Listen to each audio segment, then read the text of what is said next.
Dr. Elliott, where science meets the unexpected, where we delve deep into the mysteries that straddle the line between scientific inquiry and paranormal. Get ready for a mind-altering journey as we embark on this phenomenal discovery together on United Public Radio Network 107.7 FM.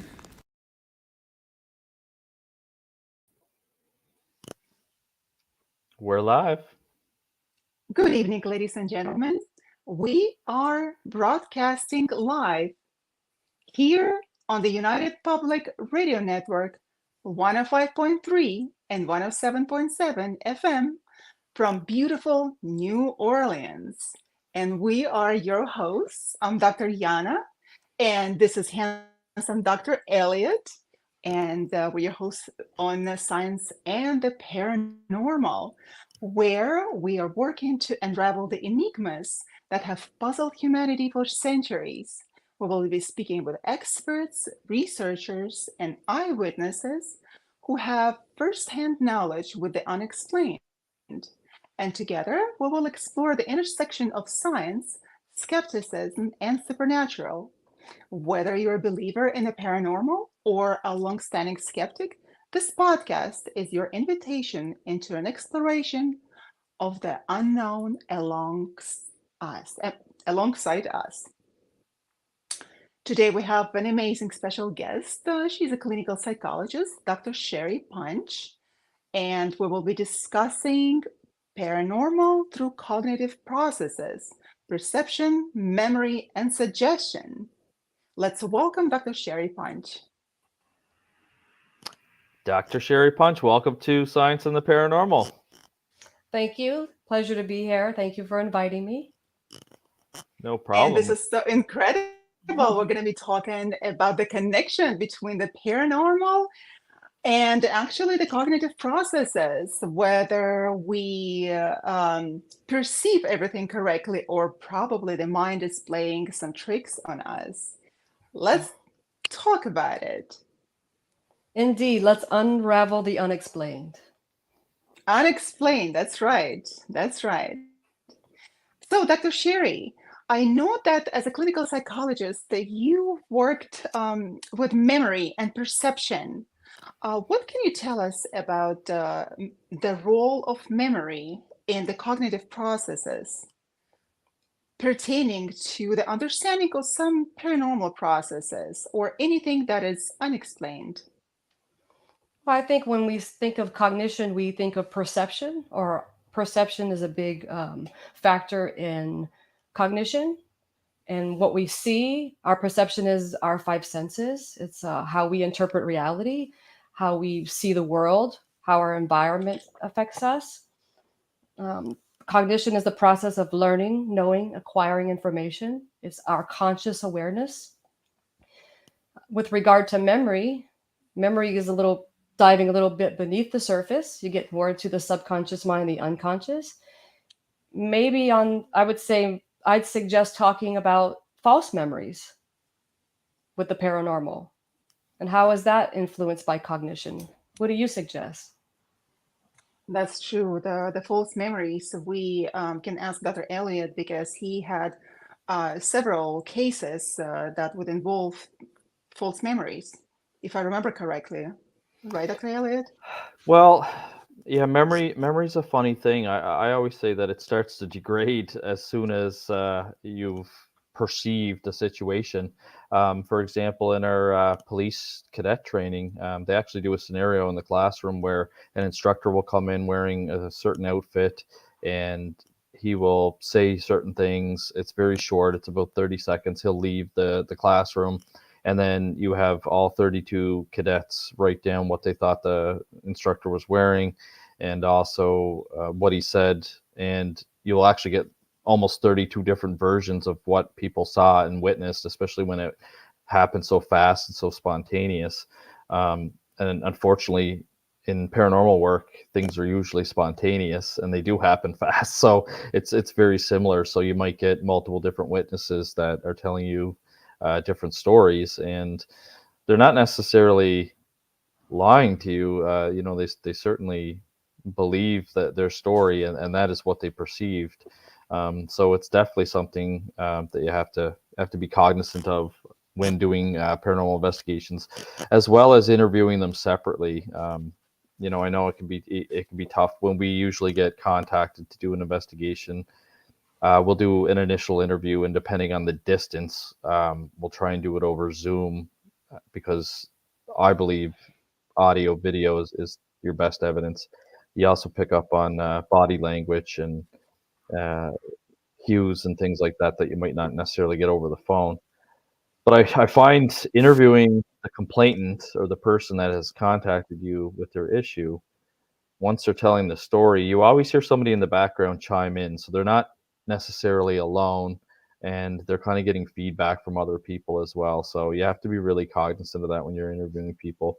There's a lot of different things that can affect the quality of the data that you're collecting. Yeah, and we will be speaking about the suggestibility, of course, And because one perhaps can confirmation. and confirmation bias. Yes, but with the suggestibility, it is such a interesting field that we don't even notice how it happens to us through a normal everyday basis. So day to day, we go really unaware of what is happening to us and what is affecting our perception. And we have our preferences, for example, affected by what we see and hear, by the societal norms, because people from different societies, they have different predispositions. See how just the society, the news and media, how they affect us in our decision making. So with the suggestibility, for example, there is a crowd effect as well. Like if somebody saw something, there was a study done with the key bending situation where people who saw, there were two groups of this research. So one group was actually witnessing the metal key being bent, and at the same time there were lots of people around speaking and saying, "Oh yes, I did. I saw. He's so magnificent. He's just a magician, having such incredible powers that we don't have." And people hearing that really believed that the key was being bent by the power of suggestion, by the power of the mind, versus the second group that was viewing that through the video. And they also saw the same thing, the key being bent, but at the same time, there were skeptics in the room telling them, "Oh, it is not possible. It's just a trick." And they were less gullible and they were less willing to believe that this is an actual thing what they're seeing.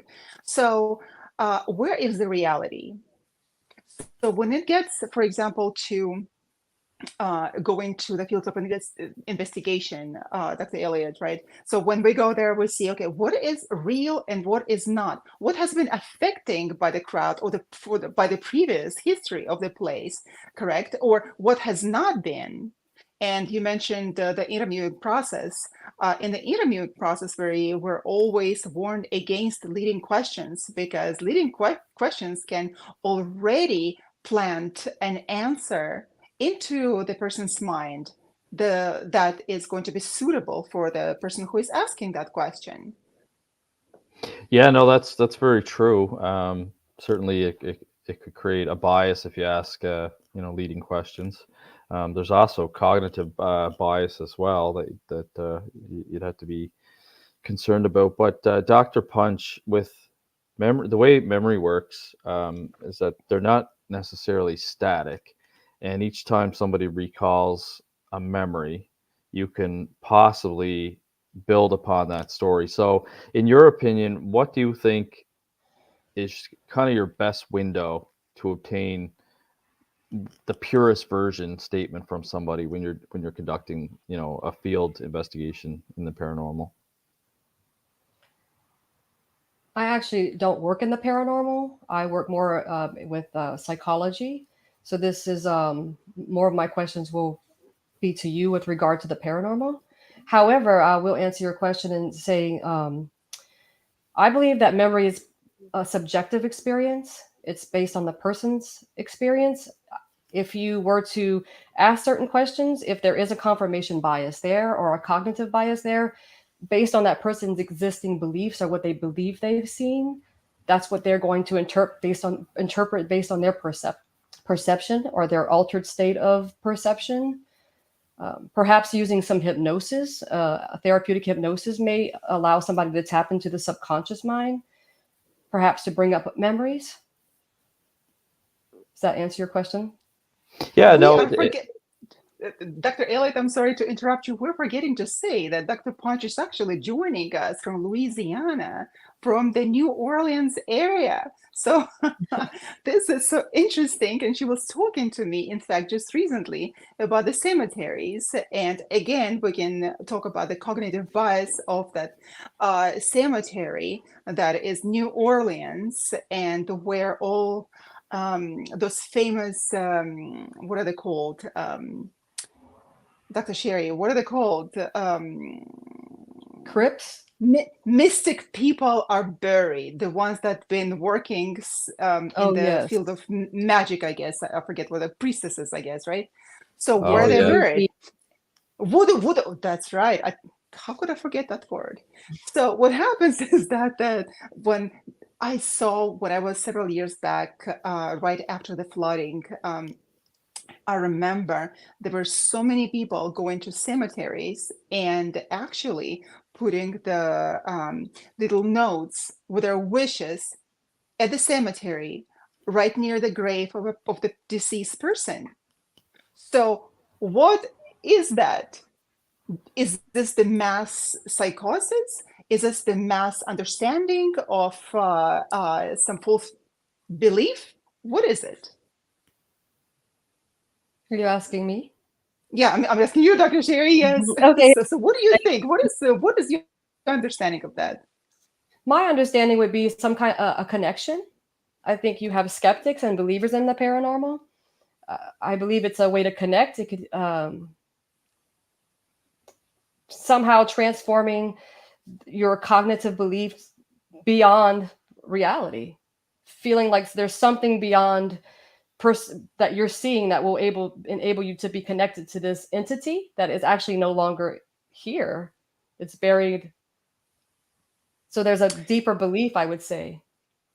And of course, what we would think that those people probably don't know what they're doing, and we can, as psychologists, we can interpret that from the point of view of the cognitive bias, and just completely disregard their own personal experiences. But at the same time, they believe, this is their belief, and this is the unknown for them as well. But what they know is that that person is capable of fulfilling their wishes. Indeed, I think anyone who has a feeling with a paranormal that's beyond what we can explain or unravel, I do believe it's subjective, and I find it really discouraging to argue against someone's subjective belief, because I don't think it's our judgment to tell whether or not someone's actually seeing or feeling or sensing or tasting or hearing or comprehending what they truly are. However, as you spoke earlier in the program, it's like, is it a part of the cognition? Is it really just in the mind? Is it beyond us, outside of us, or is it all really just inside? Exactly. And with the phenomenological study, we study all of those interesting experiences that have the reflection in our hearts and our minds as well. So for those people, perhaps this is an authentic belief and something that they can use on an everyday basis to help themselves, to help their psychological health, emotional health, and even physical health, believing that that person who is deceased is going to help them from the other side. Perhaps a So superstition? that's a very interesting concept, the superstition. Yeah, but superstitions, they don't come from the thin air, correct? There's something sense behind it. Okay. Yeah. So, all right. This is so interesting. I was actually also thinking that while memory plays such a huge role in our understanding and the perception process of the reality, there can actually be some different variance on understanding or even perceiving the reality differently with an altered state of perception. Like, for example, a lot of the times people can sense electromagnetic fields. And the majority of us, of course, we don't feel that exactly, but some of us who are very sensitive to it can feel the electromagnetic fields. And some areas, allegedly haunted places, they have higher electromagnetic fields, that they are situated on some uh, areas that have the electromagnetic fields that are so distinct from other areas. And by being present in those places, they can hear voices, they can see apparitions, and for them, it becomes a reality.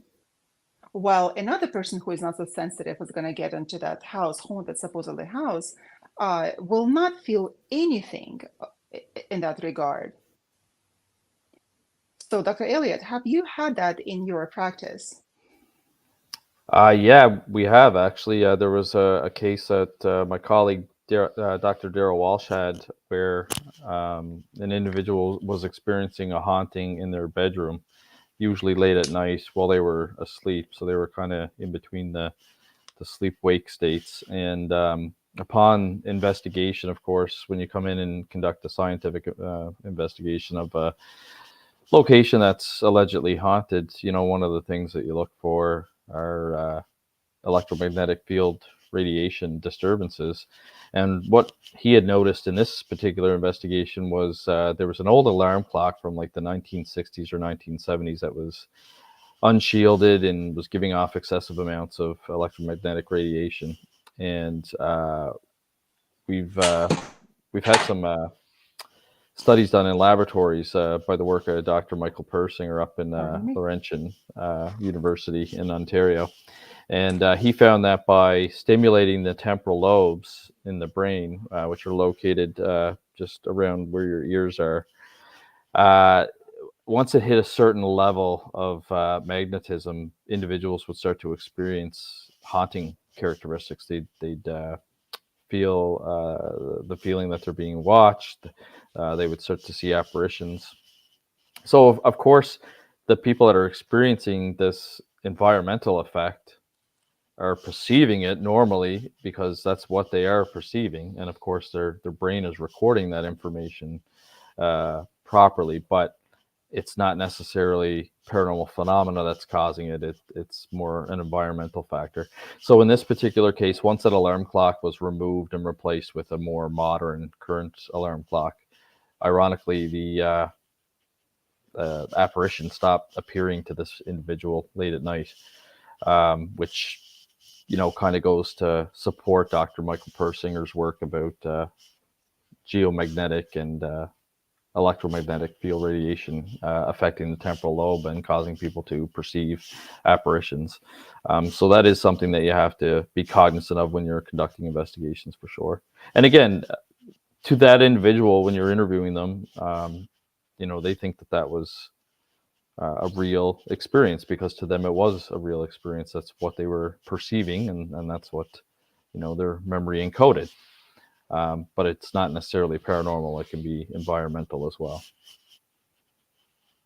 In that, I think that it is very important to keep in mind that this is a natural occurrence. And now, especially at this time when the sun has reached its peak of activity, and electromagnetic fields are going crazy on Earth once with the solar wind and also with the solar flares that when they finally reach the surface of the Earth. But there is disturbance. If we can get the radio blackouts and electricity blackouts, imagine how that affects the human body.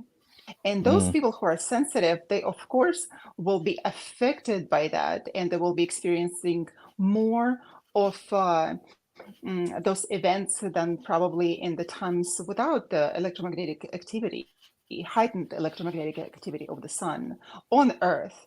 I, for example, know I can even sense it when the sun has this spot.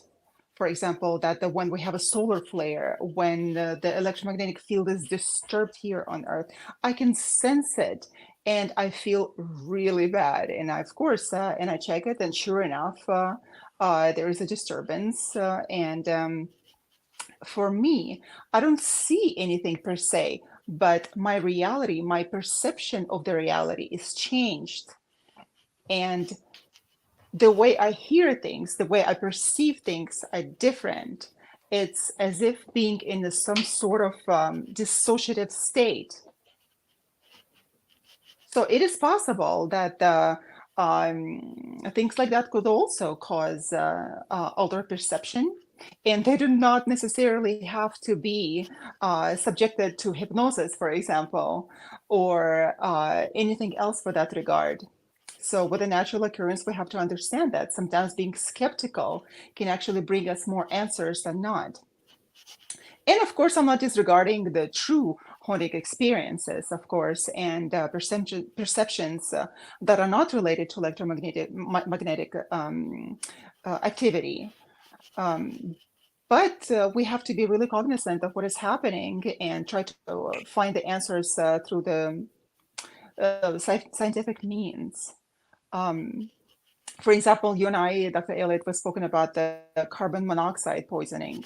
That is also very important because just recently our neighbors said that there was a leak of gas.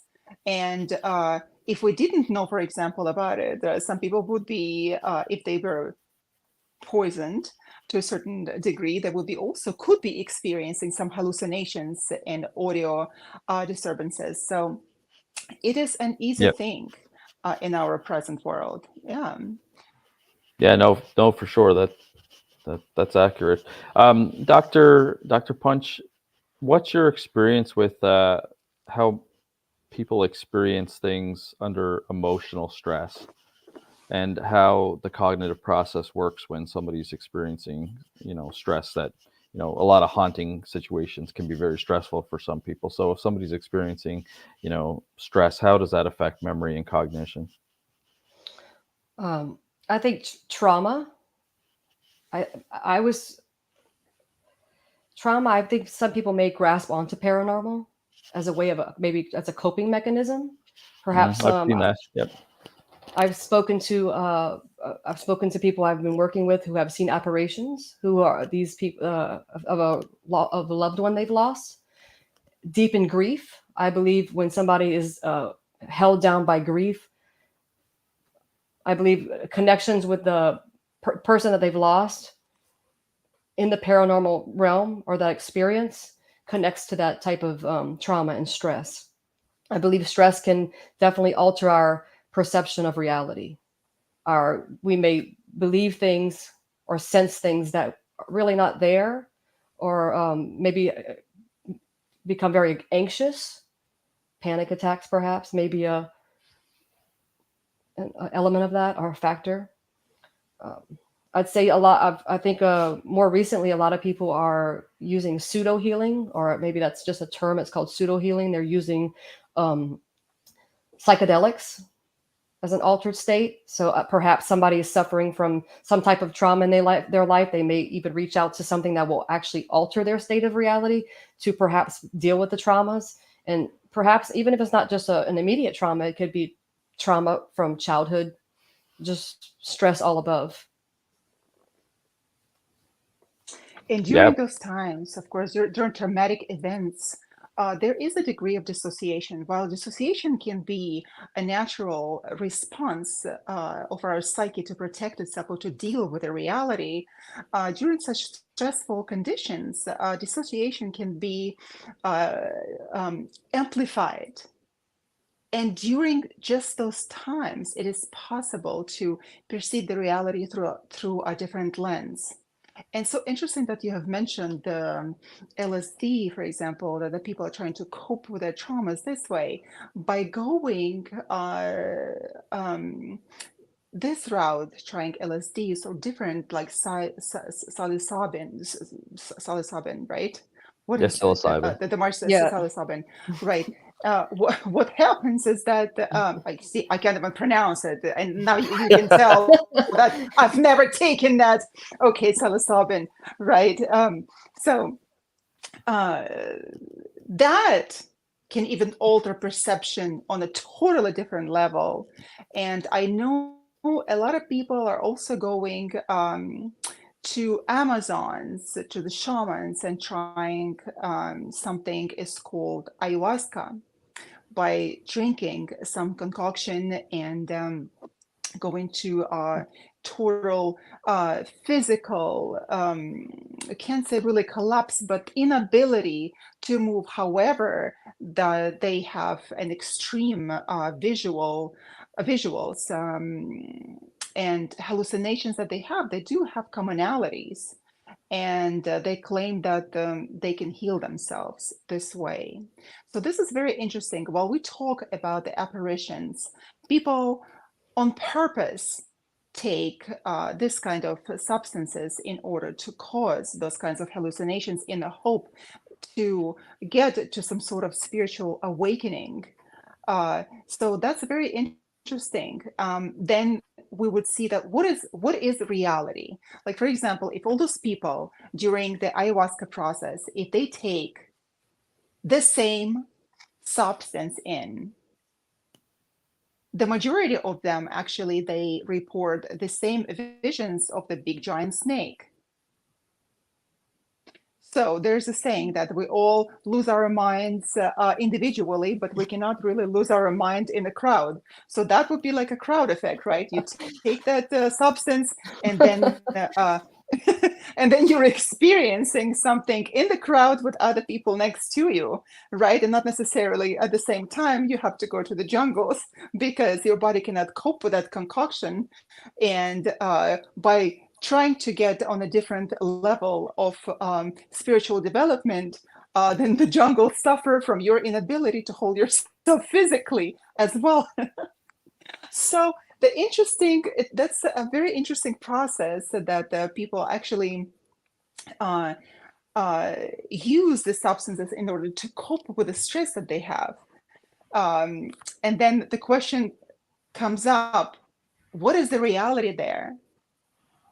For those people that I've spoken who went through that process of ayahuasca, for those people, that's a real tangible process, and they have had incredible spiritual manifestations that altered their lives, sometimes profoundly, and have changed the course of their lives. So what is the reality? What is good and what is not? It is, like you said, Dr. Sherry, it is really subjective, what works on our own personal level. This is my understanding. And I think anyone under the, not spell, let me try to put a different word here, when you're using a Yeah, exactly. type of experience outside of yourself to get clarity, I would suggest that it makes you very suggestible.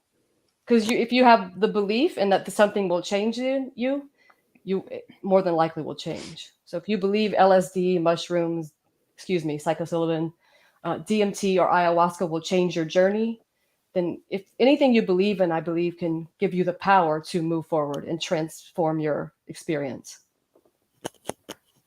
I will just call it its own name, mushroom shroomies. You know, that's what people call them.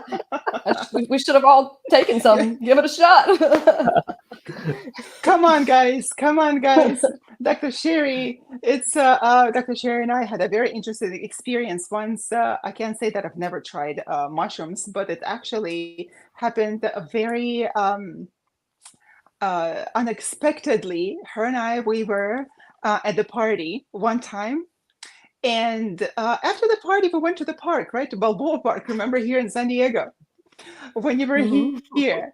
And I'm like, oh my God, I'm having some hallucinations. What is happening with me? The trees are moving all of a sudden. And she's like, Yana, what did you eat at the party? I said, I ate nothing. I found some chocolate in the next room and I just had some chocolate. She said, how many pieces did you have? And I said, I had 2 pieces of chocolate. And she said, oh my God. So she understood immediately what it could mean. You know, it's California, Southern California. It's totally normal for to have brownies or mushrooms for that regard and different kind of variations. And that's what it was. And the funny thing, and I was laughing after that, I was hallucinating. And I said, well, Sherry, what is it? And she's like, you know, it could be mushrooms. And I'm like, oh my God, what is it? So she told me about it. And at that time, we were doing the Ph.D. We were studying, like, my God, what am I going to do? And I said, I need to go to the hospital. And she said, no, you don't. And then in my mind, I thought, okay, like which state? How many years? What is it? What are the consequences of that? How many years in prison? What's for possession and everything else? I said, okay, I don't need it. I don't need it. I'm gonna be fine. So what happened? Do you remember? We were walking, and I said, okay. I felt so bad that I said, I need an angel to come and save me from here. Just take me home to some safe place. And I'm like, okay, I need an angel. Guess what happened after that? I hope you remember that. So I what remember. happened is what happened is that your friend calls you out of the blue, right? And her name was Angel. And Mm-hmm. it was such a bizarre experience. And I said, Angel, please take us home. And she came and she took us home. You know, since then I've been really careful tasting anything at the parties. So I'm telling you, it was such an interesting experience. But for me at the time, it was the reality. I saw so many things, so many awful things. And the good thing about that experience, in fact, which I'm not suggesting other people do that, please don't. This is not what I'm advocating for here. Test your chocolate. Eat I'm some gonna be chocolate, people, paranoid. right? I'm gonna be paranoid now at the next party. Any chocolate I see. Well, when you come to California, be careful, you know. So, but the good thing happened actually for me, for a psychologist. I was working with people. I actually was able to understand what people go through in psychosis. And if I didn't have that kind of experience, I would be working with people with just educational understanding, academic understanding of what is happening with them. By knowing that on such an intimate level, by seeing all of those apparitions myself, caused by shroomies, that I was able to understand and help people better. So that was one of the funny experiences that I had. So I hope you had a good laugh out of it, but I don't suggest for people to go out, of course, and to try any kind of mind-altering substances, because it can be also not healthy for certain individuals, especially people with not stable psyches, people, for example, with schizophrenia or schizoaffective disorder, should definitely be very careful trying any substances like that. And even if they try to help themselves or seek some sort of spiritual awakening, that has to be really approached with caution. So now I took us all into just a totally different route. Now let's get back. Let's get back, people. Come back. Come back to the studio. Come back. Okay. I think it's very intriguing because when you take those types of substances, you can have a good experience or a bad or a negative. So it's Exactly, very because I interesting in your remember, perception of I, re- reality. I remember, Dr. Sherry, you told me you understood what was happening, and you're like, "Why don't you just enjoy the experience?" And I Mhm. said, "I can't enjoy it because You what I couldn't. see is so horrible. I see demons, I see everything." And in my understanding, that's what it was. This was the demon, and there were so many of them, and they were running alongside of me. So, that was very difficult. Yeah, it could be a good experience, could be bad. And especially with people with some problems, psychological problems, it could actually become very detrimental for their health, for psyches, for the mind, and the body as well.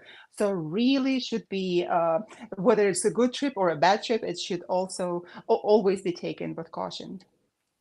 The idea, not shroomies, with caution. The idea should be taken with caution. Yeah, no, So, that's a good yeah. point. Even in cases that we deal with, and most people don't, that we've interviewed over the past 26 years, haven't really disclosed a whole lot about their illicit drug use. But even just prescription medications, we just had a case just last week where a gentleman, his wife passed away in January, and shortly after that, he started to see her in the apartment building. And we found out that he had been put on a ton of medications, all which have possible side effects of hallucinations. So we recommended that he have a med review done by a pharmacist, because sometimes, well, I know up here in Canada anyway, when the doctors, you come in with a nerve pain in your neck and then an upset stomach, the doctor will prescribe you a medication based on your symptoms. But sometimes in totality, all the medications that you're taking, they don't really pay attention to that. And the pharmacist knows the chemical, biological process a lot better usually. So that was one of our recommendations, is that he goes for a med review, just because he had never experienced anything paranormal before this. And then now all of a sudden he's put on all these medications that do have symptoms of, or possible symptoms of, hallucination side effects. So yeah, it is something that you have to be cognizant of. And then there's other people that will microdose, with psilocybin, or take drugs to alter their state of consciousness to help open up their psychic abilities. And there's been some studies done of that, where people will actually become more psychic on substances. So it's a fine line. I think, like you guys both said, it depends on how you react to it. Some people have a good experience with it, and some people don't. Mhm.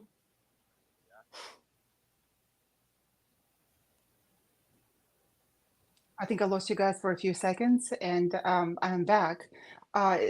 Definitely. Did you ask me a question or something? It just the Nope. silence. Oh, you didn't ask Nope. me. Okay. No, we didn't ask questions. Why I don't not? think Why she not? ever Why did came you out of ask the me shroom questions? trip. Ask me questions, guys. Yeah, just 2 seconds, and I lost it. It was years back. It was years back. Yeah. So for sure, some medications can actually cause hallucinations with dopaminergic agents, antidepressants, and corticosteroids. I know just with a recent case, one of the patients, in fact, she was an older lady, and she had dementia. And with the medications, the steroids that she was taking, she started to develop hallucinations.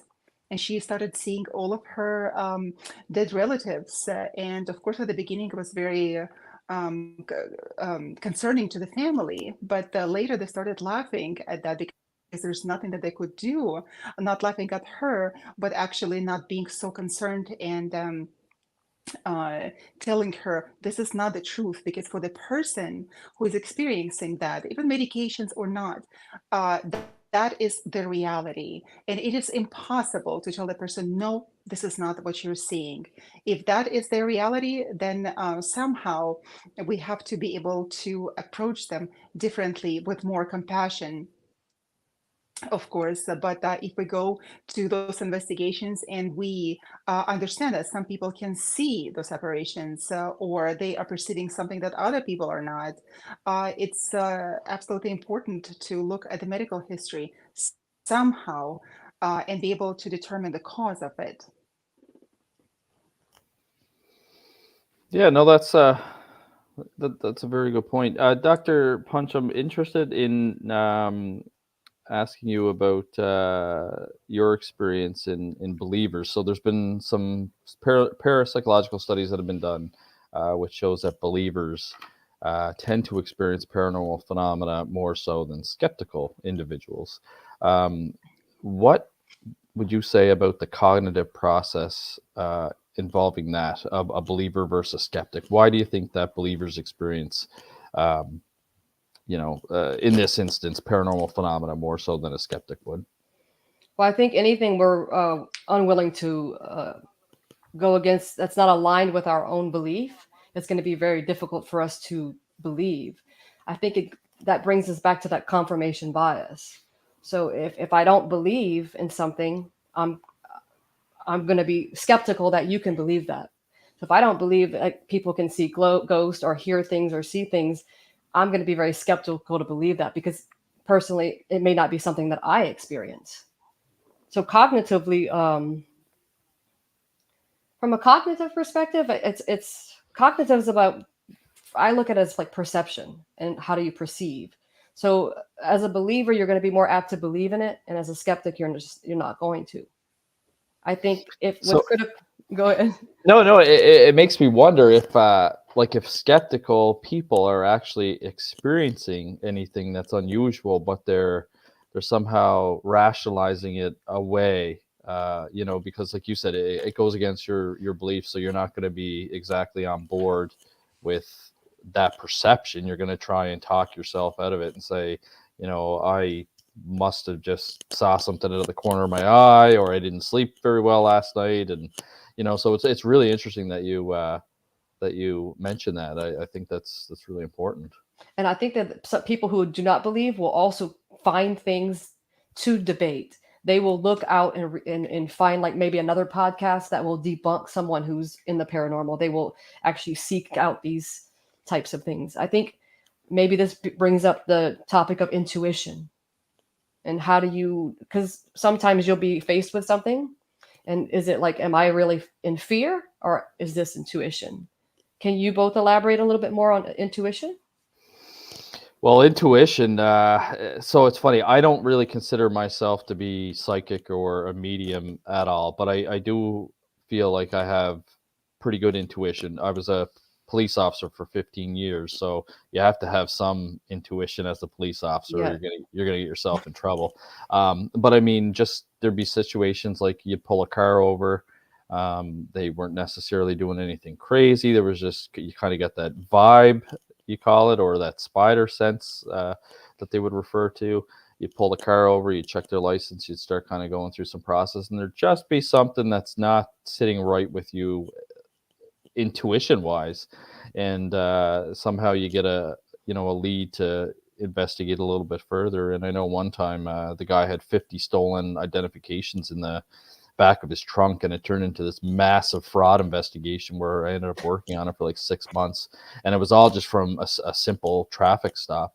And then I tell my wife all the time, I stopped going against my gut feeling, because I'll get a gut feeling and I'll do the complete opposite, and I usually pay the price for it. So what I started doing is, if I get a inkling or that intuition, I go with it now rather than try and go against it, because every time I do go against it, it usually turns out to be a stupid decision. So I do think intuition is very important, and it would be interesting. You would be more of an expert on that part, but from the perception and the cognitive perspective from that, what would your take be on intuition? Intuition, I believe, is when you feel intuition, it shouldn't be of anxiety. It should be a feeling of calm. It should be a feeling of knowing. I think that's where the cognitive process and that perception can be altered. So we may, like Yana said earlier, disassociate with what's going on in our mind. So as you're saying, you may have a gut feeling, but you may not act on it. So I think it's in the cognitive process, it's just a matter of your perception and being in tuned or attuned. And, but I think that takes work. Yeah, no, for sure. Like I agree with you there. Like there was lots of times like I said, I would go against my intuition, and then I'd be wrong, or things would get messed up, and then I'd be fixing a problem. Whereas if I had followed my intuition, everything would have been fine.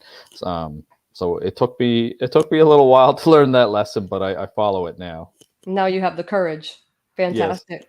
And when it comes to me, same as what you described, it's not like anxiety. It's just like, I got a feeling maybe I, shouldn't do this, or I got a feeling like I should do this. It's just kind of like more like you said. It's like a sense of knowing, or almost like you feel like you're being directed one way and you should follow that, because if you don't, there could possibly be consequences, kind of thing. Yeah. And with the intuition, I believe that what is intuition? Intel, meaning being in God, receiving some sort of understanding that is not of your cognitive abilities, doesn't come from you. And ladies and gentlemen, we're having this conversation on intuition, on perception and memory, and the connection to the paranormal on the United Public Radio Network, 107.7 FM, from a beautiful New Orleans, where our special guest, Dr. Sherry, is from right now. And this interesting topic of intuition, I believe that we should be listening to it. However, how do we distinguish whether that's an intuition or some sort of thing that affected our perception? Like, for example, yesterday we saw a movie, um, explosion of the bus, for example, right, in some city. And then today, uh, we see the same kind of we see the highway and there's a bus and we're thinking, oh, it might explode, for example, right? So how do we know how to act in situations like that, whether it's our perception uh, that was affected by the external factors, or is there our intuition that we have to act upon it immediately to save people, for example, right? So how do we know that, Dr. Sherry? How do we What do you have? know? Yeah, how do we know? Well, I think cognition has to do with reason. Intuition is it's without reason. So I would just say anytime there's an intuitive feeling and that you're in tuned, when you make the decision to go with your intuition, it should feel good, as though it's a knowing, and it should feel you should be at peace. However, if you're not at peace, there may be some type of cognitive distortion going on within, and it That may is be so because incredibly said. Hmm. Mhm. So maybe fear, and that's what is there's real fear, well, rational fear, irrational fear. And I think a lot of times irrational fear causes us to feel like we have a gut feeling, yet it's not really the intuition. That's more fear based. Hmm. That's interesting. What's your take on deja vu, that feeling that you've already experienced something in the present situation? I know, scientifically, we haven't really come to a formal, finalized conclusion of what deja vu is. What's your beliefs on that, Doctor Sherry? From a psychological perspective, I believe it. I would say it's most likely parts of the unconscious tapping is bringing to light something that we want to have to see. I'm not really familiar. I've experienced what you're speaking of. Uh, I don't know if you could ever scientifically prove it, which probably makes it so beautiful that way that you can't scientifically prove it. Because there's an element about scientifically proving things that takes away the essence of of what that experience is. So when you add science to something, I think it kind of jades something. Deja vu, cognitive wise, I think it has to do with something beneath the surface coming out. Yeah, because Absolutely. most people have probably experienced it. Whether it's you're talking to somebody and you're like, I've felt like I've had this exact conversation before, or you're experiencing something and it's your first time experiencing it, but all of a sudden that deja vu kicks in and you're like, I feel like I've done this before. It's such a strange feeling that Hmm. happens to a lot of people, and just very spontaneously. Yes. And it seems I to had a, trigger some sort of similarity or familiarity that you've experienced before. Yeah. A connection. guys, Mm. I've been pondering this question for quite some time, the idea of the deja vu, because I've been recording my dreams since I was 16. And with the moments of deja vu, every time that I would have it and I I've had it quite often over the years, I would go back and search my dream book. And surely enough, a year or two, or even several years before that, I would see this exact scene in my dreams. And of course, it takes diligence to record your dreams. Doesn't matter how bizarre they are, but at the same time, for myself, I was able to answer that question that I had already seen that before. Whatever that situation was already described or written in some sort of a parallel field. Like, for example, people talk about Akashic records. Akashic records, in my understanding, is nothing else than this big cloud where we store all of our information, right? My information is in a cloud. Um,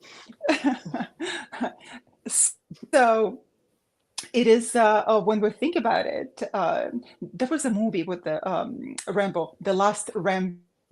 Remember the guys that he was already in his 70s, and his son says that, "Oh, I already have this information. It's in the cloud." He's like, "Look, is there? Which cloud?" You know. So all of that information is written in the cloud, and the cloud is essentially all of that massive storage of information that we can tap into and get some information. So I remember one time, it was how many years ago? Probably about 7 years ago, when the movie The Accountant came out. And I went to the movies with a friend of mine. And as I was watching the movie, I was just telling him all the time in the ear during the movies that this is going to happen now. I already seen it. And this scene is going to come after this scene. So he got so frustrated. He's like, "Stop telling me that." And I said, "This is incredible. They say it's a new movie when this is an old movie and I've seen it before." So when the movie was over and I realized that it was just made, and in my understanding that I had already seen that movie before, probably 10 or 15 years earlier, it started me thinking that, where did I actually see this information? And I started digging in my dream book. And surely enough, some of the pieces of that movie I already saw, and I recorded that in detail 10 years earlier. So for me, it is the ability to tap into some sort of the informational cloud. We will be speaking with a modern terminology. We're tapping into something that is giving us the glimpse into things that are going to come in the future. So that has been my work. And of course, what do we do? It's a phenomenological study of your own self, right? Of your own dreams. And how do you come to a certain understanding? And for me, that's what it was. It's something that we had already seen. Okay, what is a deja vu? Something that we had already seen. And seen where? Perhaps in our dreams. So if we are more attuned to ourselves, if we're more listening to ourselves, that we've been discussing the intuition, then we will be more understanding more of the certain phenomena that is seemingly unexplained as it is right now, even by the science. So what it is not explained by the science, we ourselves can draw the line between certain observations that we have had and the phenomenon. I'm passing on the microphone to Dr. Elliott. No, I agree with you what you're saying. I was actually thinking about when you were talking about that, it was kind of triggering another thought about the hypnotic regression, which I know you have experience with, Dr. Yana, and just how sometimes false memories can kind of come up during hypnosis and things like that. And I'm wondering from Dr. Sherry what the cognitive process is with respect to that, getting false memories drawn out of hypnosis. Why do you think that happens? What happens with the brain in that process? I think Yana touched on it earlier when she says that he used the word disassociation. I think there could be a false memory, there could be a trauma there, so perhaps a disassociation or something that would bring comfort in a stressful situation. Yeah, it's fascinating. Just something that Yana said, it kind of triggered me to think about that. I know I did a memory presentation during one of my master's programs, and there was a point in time. It was during I want to say like the 70s when the APA, the American Psychological Association, had to put out a notice for counselors to be cognizant of when they are doing hypnosis with sex assault victims, because there was a lot of false memories coming up during that period. And of course, hypnosis is also used in the paranormal as well. Different paranormal phenomena use it, such as recounting memories with alien abductees, for example. Hypnosis is used quite a bit there, also with past life regression work as well. So it's something that you have to be cognizant of as well in the field of paranormal, about false memories. But again, I like, that's the way I feel, is once you experience or perceive something, your memory almost starts to degrade right away. Especially the more times you tell the story, you might end up elaborating on things, and then that elaboration becomes a permanent memory, which might not necessarily have been the way that it had happened. So I find the whole process very fascinating, especially in our line of work, because as parapsychologists, parapsychology is a social science, because we are studying people's lived experiences with the paranormal. That's what we're looking at. It's all based on somebody else's experience, usually a spontaneous experience. So yeah, very, very fascinating. And when you work with a Well, parapsychology, go ahead. go ahead. There's a branch of psychology. It's called anomalistic psychology, where they try to bring in a scientific principles. What do you think of that? Is that in relation to paranormal? Yeah, it is actually. Yeah, so that kind of started to pop up in the late 2000s. That and transpersonal psychology, because transpersonal psychology kind of takes a spiritual approach to the psychological processes. Um, but yes, those two terms. There's a few universities that have programs in anomalistic psychology, transpersonal psychology, and that does kind of fall along the lines of parapsychology, because Okay. in universities now, there's not really, you might find the odd course here and there that's a parapsychology type course, but there's not a whole lot of places doing a full-on degree in parapsychology. In fact, one of the only spots is really the University of Edinburgh, where you can do your graduate degree in psychology, but you could specialize in parapsychology, usually under Dr. Carolyn Watt, who runs the Kessler Parapsychology Unit. But anomalistic psychology, yes, it does deal with the paranormal and paranormal beliefs. So anyone that's interested in kind of pursuing more academic education in the paranormal, that would be one route to go for sure. Okay. I always say as well, like you never know what skill set comes in handy with the paranormal. Like certainly if you have a background in physics, that can come, you know, in handy trying to explain certain things.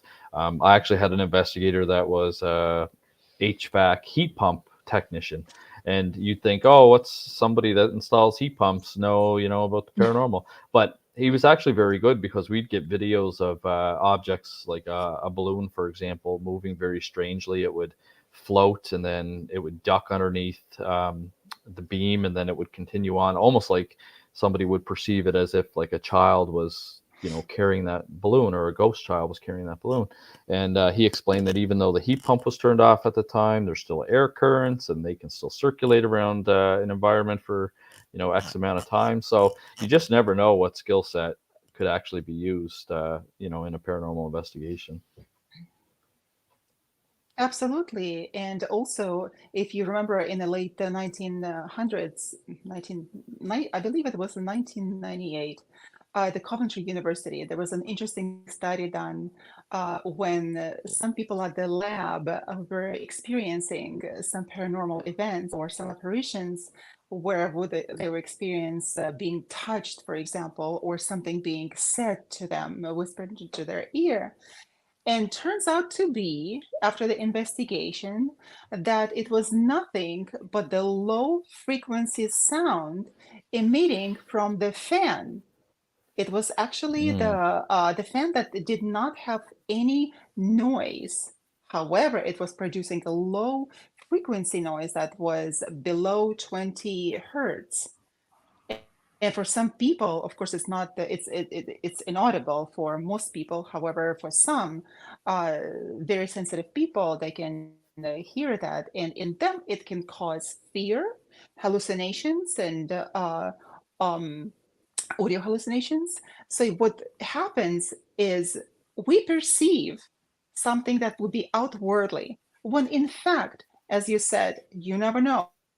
It's very important even to speak to physicists, to engineers about that. So the engineer actually had found that it was just a fan, and as soon as the fan was removed, all of this apparitions and outwardly experiences disappeared. So there are instances that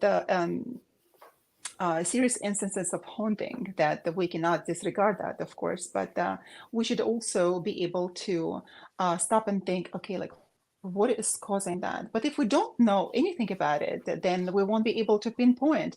And who in the world will be going and thinking about frequencies? You know, that I remember that once I was listening to something on YouTube, one of those meditation channels. And I thought, okay, like I'm going to relax right now and I'm going to listen to it. Turns out to be that particular meditation for about 20 minutes that I was listening to had a low frequency uh, tone. And that caused nearly paranoia in me. I became so fearful. Something happens like, oh my God, I feel so bad. I'm possessed. Something is touching me, And then I thought, all right, like, what is it? And I started investigating.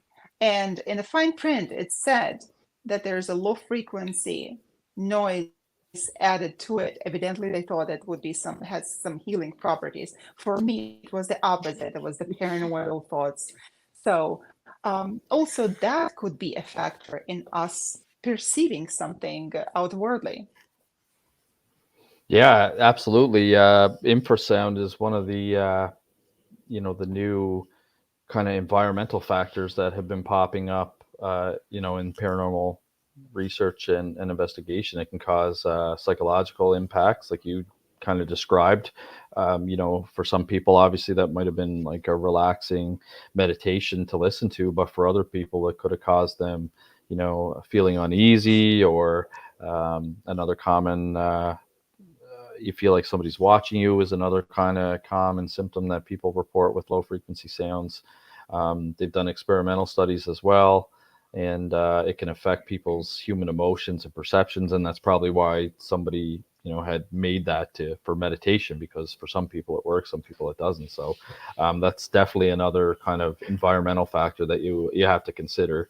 I would say most paranormal investigators, on the citizen scientists, I would say, are probably not looking at infrasound. We did actually, with our organization, Paranormal Phenomena Research Investigation, bought an infrasound machine, but we have to take a look at it and see how to use it. It comes with particular software, and we have to become familiar with it before we start using it. But it has been used to detect, for example, somebody was experiencing a haunting in one location, and when they used the infrasound machine, they actually were able to find out that there was an elevator in an apartment building just next door, and every time that elevator was operating, it was giving off infrasound that was affecting the house, and causing them to experience haunting characteristics. So it's definitely something that is becoming more and more out in the open and in the literature.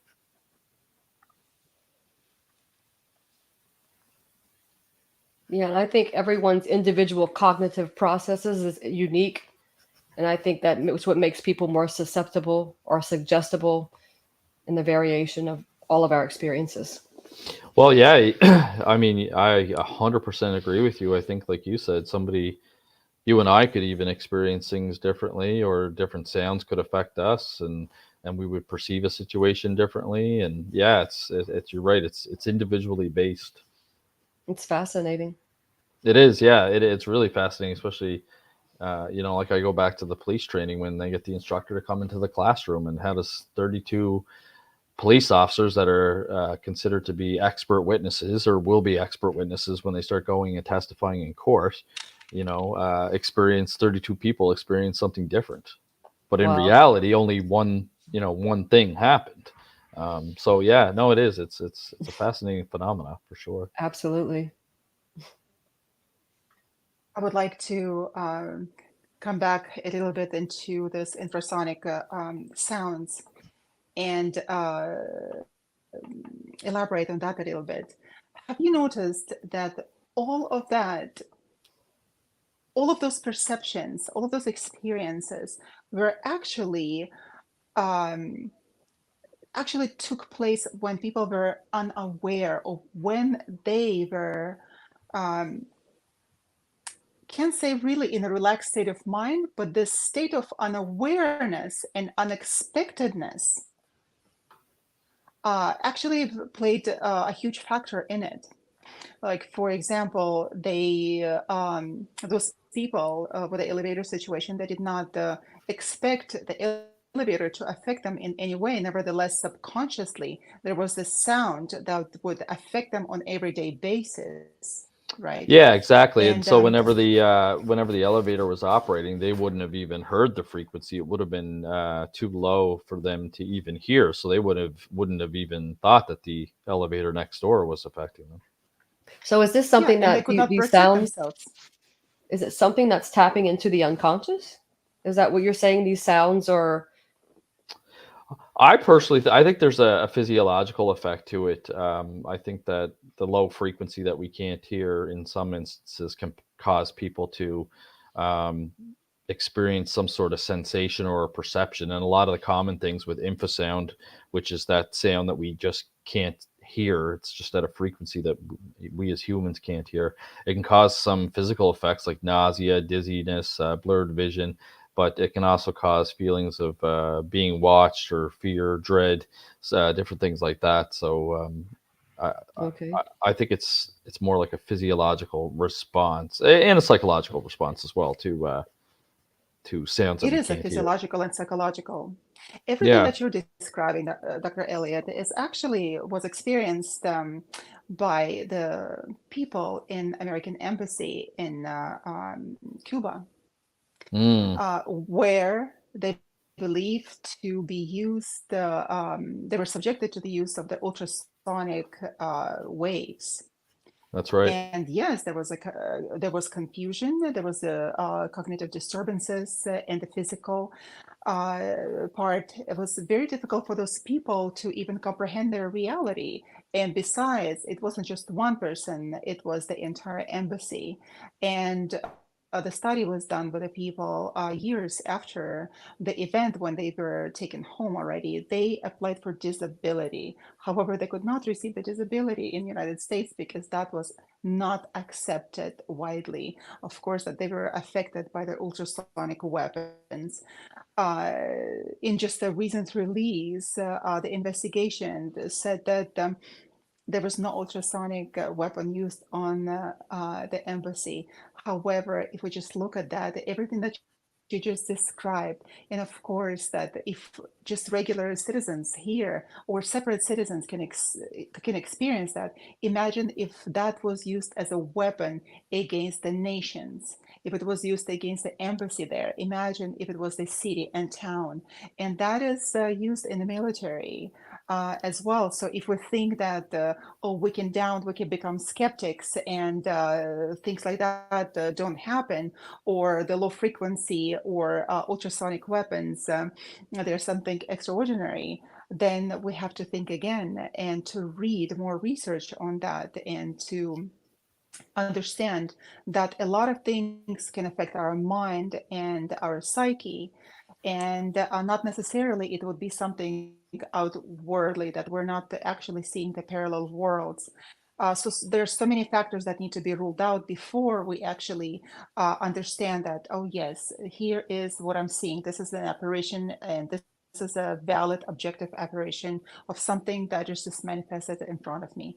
So that so many factors that need to be taken into the account. Yeah. No, I agree. Yeah, really interesting. Like, for example, in the case of sleep paralysis, if we look at that, there's so many tales now circulating over the internet and also in books with the sleep paralysis when it is actually physiological response in the state of REM when people are just not able to move at the time, and it causes terror in them when they see something awful sitting on them. That, from the scientific perspective, it is nothing else but the trick that our mind plays in the state of REM when we're trying to fall asleep or just waking up. And of course, there are different explanations of that, that we have different kinds of entities sitting on us and trying to take advantage of us and stuff like that. So while for some people, it would be who were experiencing that, including myself when I experienced that, I said, oh my God, there's a huge entity sitting on me and I'm not able to get up. And uh, I had such a terrible sense of dread. Like, my God, what is happening here? I've never seen. And all of a sudden, here I am, a modern person, experiencing some entity sitting on me. It was so frightening, but it felt so real. So how can we disregard a situation like that? And of course, it causes all different kind of explanations, and not the only then the perspective from the sleep disorder perspective. So we Yeah, never well, know what it is. like the three of us talked about, earlier tonight, to you, that was, a very real experience. If Dr. Sherry or I were in the room, we might not have necessarily seen the same thing that you were seeing. I know one neuroscientist kind of explanation for that is that the sleep paralysis can happen when the brain awakes rapidly from the rapid eye movement sleep stage, where the body's still paralyzed, and the body paralyzes itself during sleep so that we don't act out our dreams. Um, in fact, I had surgery this year. It was kind of ironic. I had some surgery this year, and they gave me hydromorphone as the painkiller. And so I had taken it, and I get like really pretty wild dreams sometimes because of my policing career. So anyway, I had this dream that I was chasing a suspect, and that I had to like jump on him and tackle him. And I actually threw myself out of bed, and I woke myself up because my dog sleeps next to me. So he growled because he was like, I woke him up, and he growled at me. And then Sarah woke up because she heard a big thud. And I woke up because I didn't know what was going on. I was just on the floor, and I started thinking about it. I said, oh, the last thing I remember is I was dreaming about chasing, the suspect, and I had to jump, but I must have physically jumped out of bed. So that was a very quick. Now, I didn't like wake up and see like the bad guy from my dream or anything like that, but that was obviously a case where I was in a very deep sleep, and then all of a sudden, my body, for whatever reason, maybe the morphine didn't paralyze itself, and I almost hurt myself by throwing myself out of the bed. So, I've certainly experienced something like that, but I could only imagine. I have interviewed people that have experienced sleep paralysis and have seen, they've reported demons or shadows or entities, and I can only imagine how, frightful that would be, because you would really be experiencing that. But then the question comes up, guys. The question comes up. Why do we see bad things? Why do we see demons? Why can't we, during that time, if we're normal human beings with a positive outlook on life, why don't we see good, positive beings bringing us flowers, for example, or a cake or a birthday cake or something like that? Why does it have to be such a frightening experience? I don't know if Dr. Sherry has an answer, but I'm always puzzled by the mind, because we've survived for a long time, and we've got natural instincts built within us because evolution, and because we've evolved, for so many years. But I still find it interesting that, given how far we've come and how much we've evolved, is our mind is like our biggest enemy. Our mind is always trying to tear us down. It's always trying to provide doubt to us. It's always, self-talking to us in a very negative way. And I just can't understand that for a species that has survived for so long. You think that the mind, would have evolved, but for whatever reason, it likes to produce a lot of negative, thoughts. And so, I mean, that could be possibly one reason why we experience negative things. The mind is just very negative sometimes. I don't know, Dr. Well, Sherry, do you have anything to? especially Well, I believe that we do have. I believe the mind has evolved tremendously. I don't think that the primitive mind, our reptilian brain, has the ability to perhaps keep up, because our social construction, our environment teaches us different things. I think the fears we used to have, our survival instincts are no longer needed. So I think it's just become confused. As maybe confused is not the right terminology here. However, I think we have a lot of irrational fear that we deal with on a daily basis. And if we don't learn how to deal with those things, they may come up in our dreams. That may just be one aspect of that. That's very fascinating. I don't know about you guys, but I'm a very positive human being. I don't have those kind of experiences. Everything is so nice and positive, and I'm smelling roses. roses, right? Like nothing. What's wrong with you guys? Some pathological experiences. What's wrong with you? I'm so good. Everything is so positive and nice. Well, of course, that's not the case. But there are some people that, of course, will be talking about it, saying, "Well, if I'm such a good human being and positive, what kind of irrational fears are you talking about, Dr. Sherry? What irrational fears? I don't have any irrational fears." And then, for example, that the same speaking about surgeries. Of course, we're not going to be talking about all surgeries that we've ever had, but of one of them that I remember, on the positive note, for example, I remember that I was so worried about the outcome that I asked all of the nurses and the doctor there. I said, "All right, let's just pause and pray." And I was so surprised at the time that in Southern California, they actually stopped and they prayed. And it wasn't just because of me. And I thought, they're just going to disregard it completely, that nothing like that exists. And that's the doctor. And surely enough, he doesn't believe in anything like that. They all stopped. And of course, the surgeon's hands. And I said, "Well, I'm blessing your hands." And he accepted that. He accepted that thankfully and gratefully, because for him, that was something acceptable from his culture. And he was the doctor from India as well. And they understand the power of the blessing in this regard. Of course, we here also understand the power of blessing. And I'm not suggesting that, but he was readily accepting it without suggesting that it is so inappropriate. We can't talk about it here. And the interesting thing that happened is that I don't know whether it was a power of suggestion or power of a thought. I remember as I was dozing off, I saw four light beings surrounding me with the nurses and with the doctors. But this is the last thing I remember, that they stood right around me, and there were nurses around as well. So just unlike you guys, I'm really positive. We're really nice and positive experiences. So much negativity. Come on, we just have to lighten up a little bit. There are good things in life as well. Such a great conversation we're having here. I'm enjoying it immensely. We are, I think that we are out of time right now. We have been with Dr. Sherry.